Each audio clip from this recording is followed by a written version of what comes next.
So, if you've been on gaming Twitter at all this past month, you know that Sonic Frontiers comes out on November 8th. It will be a historic day for Sonic fans and Sonic haters. Let's talk about it. I have seen so many clips of Sonic haters doing unintended things on pirated emulators and nitpicking on my timeline.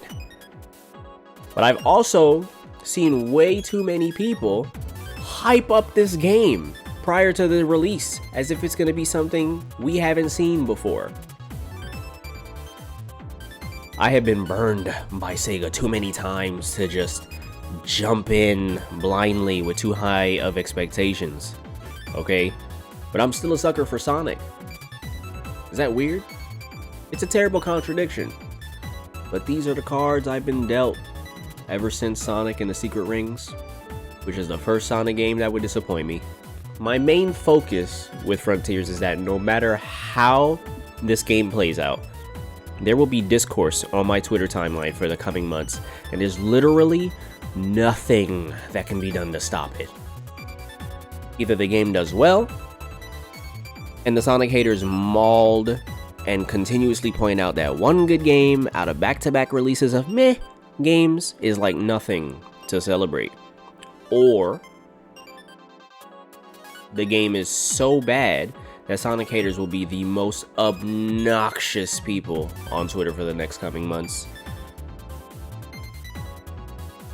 No matter what happens though, everyone knows that the primary thing that will be guaranteed is that even if this becomes the best Sonic game, I am going to see people still compare the cutscenes in Sonic Frontiers to the intro cutscene of Sonic Unleashed.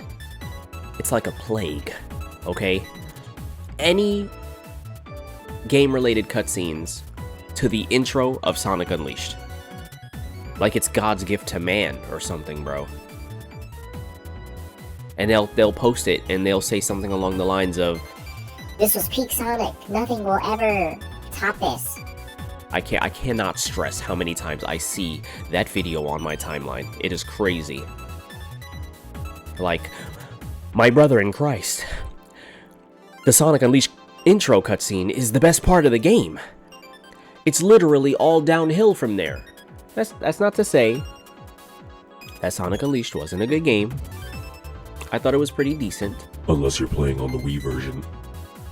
Okay, but even if you love Sonic Unleashed, you cannot deny that that intro cutscene is the most talked about, the most regurgitated thing that people bring up about that video game, okay?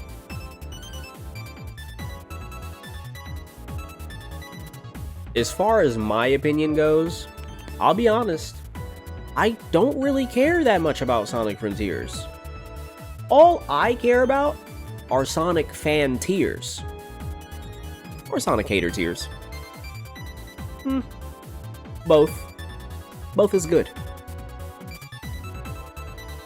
In general, I want the game to succeed financially, but not just succeed.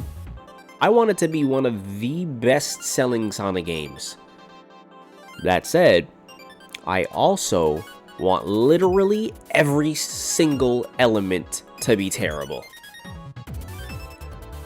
Because as much as it sounded like I was complaining about the constant discourse on my timeline, I want there to be so much chaos surrounding this game so that I can just sit back with my popcorn, watching it all unfold.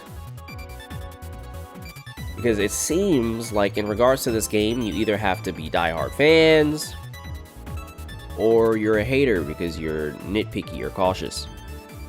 But I'm chaotic neutral, so I want everyone to suffer.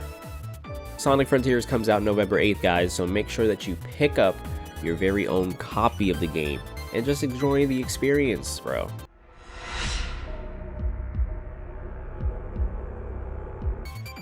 We all buy games that we'll end up loving or hating at some point, and that's going to be okay. If you want a fun adventure game where you can play as Sonic in an open world, don't be too hyped up about trying to prove that it's the best game on the planet, or the worst, okay? It's literally gonna be whatever you make it. Just enjoy the game. Enjoy the experience, enjoy playing, exploring, collecting. On a side note, collective, do you guys know that I do a really good Jason Griffith shadow impression? They beating your ass in the quote retweets. I'm blocked. What does it say? Thank you guys so much for watching till the end of the video. Before you click off the video, I thought it would be really fun to narrate a few of my favorite cutscenes in the video games. So enjoy this little tidbit that my wife and my friend Yami convinced me to make. And I will catch you guys on the next one. I appreciate your face and everything it does. Peace. After defeating the G-Win's Bigfoot, Sonic takes a moment to analyze his surroundings. That is when he notices a mysterious figure standing atop the machine he defeated. What? Sonic questioned when the mysterious figure began to reveal himself. It all starts with this. The mysterious figure states, pulling out the tastiest ring pop the world has ever seen. The jewel containing the ultimate flavor, he states. That's the Chaos Emerald, Sonic realizes. The mysterious hedgehog looks down at Sonic, who's approaching him, holding the ring pop menacingly. Now I know what's going on, Sonic states. The military has mistaken me for the likes of you, he explains. So, where do you think you're going with that emerald? Sonic asks. Say something, you fake hedgehog, Sonic yells as he runs toward the mysterious hedgehog. The black hedgehog throws the snack into the air, catching it in the palm of his hands as he yells, Chaos Control. Light emanates from the emerald as the black hedgehog is swiftly swallowed in its light. In an instant, he zips past Sonic, who is barely able to keep up with the movement of his new rival.